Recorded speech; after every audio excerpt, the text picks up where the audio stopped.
We go down 5, table to 5, table to 5, table to 5, 5, 5, 250. I got seat in hand, going to be 5, sir, table to 5, table to 5, 5. Longhorn furniture.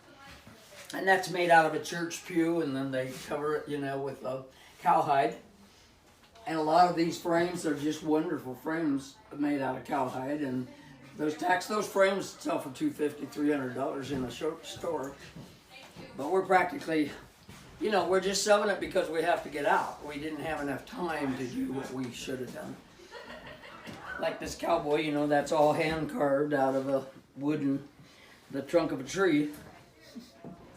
Go ahead. I used to tell people I'd make that horse buck for a quarter, and I'd rear him up.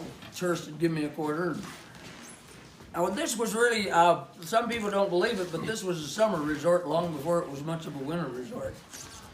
Anyway, that was my part of the life. Then this is where we rented the horses out here. That saddle shop is still right out there, and this was $1 an hour to rent a horse, and then it was 50 cents an hour after that. So I would teach tourists to ride these mountains before I was in the first grade, literally. Then I was always in the pony races and that, so that's just kind of cool.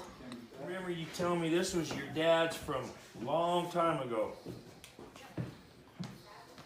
Old 12 gauge, Winchester.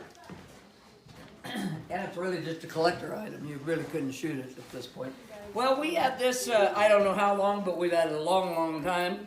And that's something like if we'd had time to put this auction online, some of this stuff would have brought 10 times what it was bringing. But we just didn't have time to do it. Usually when we set up a live auction, we have a lot more time. And there was too much stuff. But this is like an old gambling board, like you paid $1. What I remember this from literally 50 years ago. And you played $1 and then you punched a hole, and this is completely complete. There isn't a hole gone. You would punch it, and it looked like, you remember a can, like you opened the sardines with a little can opener, key? Well, you'd punch it with a thing that kind of looked like that key, and some of them had $10. So then you could win 20 or 10 or, whatever the thing punched out. It was like a gambling deal.